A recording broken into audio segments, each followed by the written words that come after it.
महाभारत की कहानियों में साहस और बलिदान की कोई कमी नहीं है, पर कुछ कहानियां ऐसी हैं जो दिल पर एक अलग ही छाप छोड़ जाती हैं। और ऐसी ही एक कहानी है युवा योद्धा अभिमन्यु की।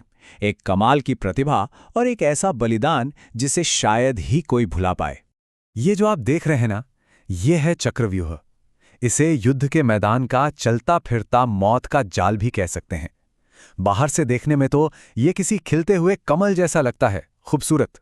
लेकिन इसका असली मकसद था दुश्मन को धीरे धीरे अपनी परतों में खींचना और फिर हमेशा के लिए निगल जाना। तो सवाल यही उठता है कि आखिर एक 16 साल के लड़के को इसे अकेले तोड़ने के लिए कैसे भेज दिया गया।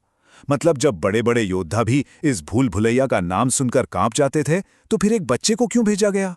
अब इस क्यों का जवाब छिपा है उसकी किस्मत में। एक ऐसी किस्मत जो उसके पैदा होने से भी पहले लिखी जा चुकी थी। तो चलिए देखते हैं कि ये असाधारण योद्धा बना कैसे। देखे, अभिमन्यु के तो खून में ही वीरता थी। एक तरफ पिता अर्जुन, अपने जमाने के सबसे बड़े धनुर्धर, दूसरी तरफ मां सुभद्रा, जो भगवान कृष्ण की बहन थी। तो जरा सोचिए, उम्मीदों का बोझ कितना बड़ा होगा। उसे पांडवों जैसा योद्धा भी बनना था और यादवों जैसा तेज दिमाग वाला रणनीतिकार भी। और यहीं किस्मत ने अपना खेल खेला। कहानी ये है कि जब वो अपनी मां के गर्भ में थे, तभी उन्होंने वो ज्ञान सुन लिया था जो बड़े बड़े योद्धाओं को नहीं पता था, चक्रव्यूह में घुसने का राज। पर हुआ ये कि जैसे ही अर्जुन बाहर निकलने का तरीका बताने वाले थे, उनकी मां को नींद आ गई और बस ये अधूरा ज्ञान ही उनके लिए वरदान भी बना और अभिशाप भी। तो आखिर ये चक्रव्यूह था क्या? क्या ये सिर्फ सैनिकों का एक घेरा था या कुछ और? चलिए इस भूल भुलैया को थोड़ा और करीब से समझते हैं। हाँ, तो इसे पद्मव्यूह भी कहते थे। पद्म मतलब कमल, क्योंकि ये कमल की पंखुड़ियों की तरह ही लेयर बाय लेयर खुलता था। हर लेयर में योद्धाओं की एक घूमती हुई दीवार होती थी जो दुश्मन को अंदर तो आने देती थी, लेकिन बाहर जाने का कोई रास्ता नहीं छोड़ती थी। असल में इसका काम करने का तरीका ही इसे इतना खतरनाक बनाता था। होता यह था कि पहले कुछ सैनिक दुश्मन से लड़ते थे और फिर जानबूझकर पीछे हट जाते थे। दुश्मन को लगता कि वो जीत रहा है और वो आगे बढ़ता जाता था, पर असल में वो और गहरे जाल में फंस रहा होता था। हर लेयर पर यही होता था, जब तक कि वो 7वीं और आखिरी लेयर के बीचों बीच न पहुंच जाए, और फिर बस एक इशारे पर पूरा जाल बंद हो जाता था। कोई बचकर नहीं निकल सकता। और बस मौत के इसी चक्रव्यूह का सामना पांडवों को करना पड़ा कुरुक्षेत्र युद्ध के 13वें दिन। एक ऐसा दिन जिसने महाभारत के युद्ध का इतिहास हमेशा हमेशा के लिए बदल दिया। तो हुआ ये कि जब गुरु द्रोणाचार्य ने चक्रव्यूह बनाया ना, तो पांडवों के कैंप में एकदम सन्नाटा पसर गया। जानते हैं क्यों? क्योंकि उनकी पूरी सेना में सिर्फ एक ही योद्धा था जो इसे तोड़ना जानता था, अर्जुन। और कौरवों ने क्या किया? उन्होंने एक सोची समझी चाल से अर्जुन को लड़ाई के मैदान से बहुत दूर कहीं और फंसा दिया। अब तो पांडवों की हार पक्की लग रही थी। और ठीक तभी जब सबने उम्मीद छोड़ दी थी, एक आवाज गूंजी। ये आवाज थी सिर्फ 16 साल के अभिमन्यु की। उसने कहा, मैं इस चक्रव्यूह को तोड़ूंगा। सोचिए, वहां मौजूद हर कोई जानता था कि उसे सिर्फ अंदर जाना आता है, बाहर निकलना नहीं। सबने उसे रोका, सबने समझाया, पर वो अपनी बात पर अड़ा रहा। उसका जवाब था, हाथ पर हाथ रखकर बैठने से तो अच्छा है कि मैं अपने धर्म के लिए लड़ते हुए जान दे दूं।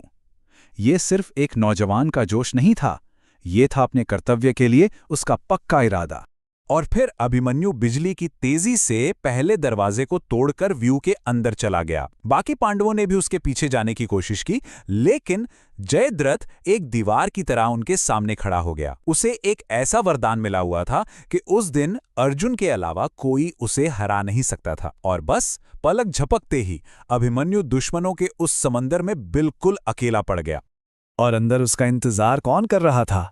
कोई आम सैनिक नहीं, कौरव सेना के सबसे बड़े, सबसे महान योद्धा गुरु द्रोण, महारथी कर्ण, कृपाचार्य, अश्वत्थामा और तो और खुद दुर्योधन भी। 6 महारथी और उनके सामने एक अकेला 16 साल का लड़का। लेकिन क्या अभिमन्यु डरा? बिल्कुल नहीं। वो तो एक तूफान की तरह उन सब पर टूट पड़ा। उसके तीरों की बारिश ने कौरवों की सेना में हाहाकार मचा दिया। उसने एक एक करके इतने बड़े बड़े योद्धाओं को धूल चटाई कि दुर्योधन के बेटे लक्ष्मण को भी अपनी जान से हाथ धोना पड़ा। मतलब कौरव सेना में डर का माहौल था। अब जब कौरवों के बड़े बड़े योद्धाओं ने ये देखा कि वो सब मिलकर भी इस एक अकेले लड़के को आमने सामने की लड़ाई में नहीं हरा पा रहे, तो उन्होंने वो किया जिसे युद्ध के इतिहास का सबसे काला पन्ना माना जाता है। उन्होंने धर्म को, युद्ध के हर एक नियम को तोड़ दिया। ये लड़ाई नहीं थी, ये एक साजिश थी। एक एक करके उन्होंने अभिमन्यु को कमजोर करना शुरू किया। कर्ण ने पीछे से वार करके उसके धनुष की डोरी काट दी, द्रोण ने उसके रथ के घोड़े मार दिए, कृपाचार्य ने उसके सारथियों को मार डाला। जब बेचारे अभिमन्यु ने तलवार उठाई तो पीछे से उसकी तलवार भी तोड़ दी गई और कर्ण ने उसकी ढाल को भी चकनाचूर कर दिया। उसे पूरी तरह से निहत्था और बेबस कर दिया गया। तो मतलब समझिए, युद्ध के भी कुछ नियम होते हैं जिसे धर्म युद्ध कहते हैं। नियम था, एक योद्धा एक से ही लड़ेगा, निहत्थे पर कोई वार नहीं करेगा, पीछे से कोई हमला नहीं करेगा।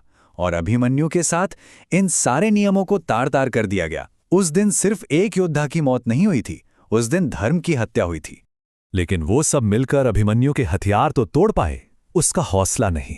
जब कोई हथियार नहीं बचा तो उसने अपने रथ का टूटा हुआ पहिया उठाया और उसी को अपनी ढाल और अपना हथियार बना लिया। वो अपनी आखिरी सांस तक लड़ता रहा, अपनी आंखों से उन महारथियों को चुनौती देता रहा कि हिम्मत है तो धर्म से लड़ो। हाँ, अभिमन्यु उस दिन लड़ाई हार गया, लेकिन वो इतिहास में अमर हो गया। उसकी मौत बेकार नहीं गई, बल्कि उस एक मौत ने एक ऐसी विरासत को जन्म दिया जो आज भी हम सबको प्रेरणा देती है। मतलब अभिमन्यु सिर्फ एक योद्धा नहीं रहा, वो हिम्मत और बहादुरी का एक सिंबल बन गया। उसकी शहादत ने सबको कौरवों का असली चेहरा दिखा दिया कि वो जीतने के लिए किस हद तक गिर सकते हैं। और इसी अन्याय ने अर्जुन के दिल में बदले की वो आग जलाई जिसने आगे चलकर पूरे युद्ध का पासा ही पलट दिया।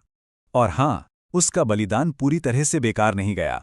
उसकी विरासत उसके बेटे परीक्षित के रूप में जिंदा रही, जो युद्ध के बाद पांडव वंश का इकलौता वारिस बना और हस्तिनापुर का राजा बना। एक तरह से अभिमन्यु ने आने वाली पीढ़ी के लिए अपनी जान कुर्बान कर दी थी। और आखिर में अभिमन्यु की कहानी हमारे सामने एक बहुत बड़ा सवाल छोड़ जाती है। असली बहादुरी किसमें है? अपने कर्तव्य के लिए अपनी जान दे देने में, या एक ऐसे भविष्य के लिए जीते रहने में जिसे शायद हम कभी देख ही ना पाएं? इस सवाल का जवाब शायद हर किसी के लिए अलग अलग हो।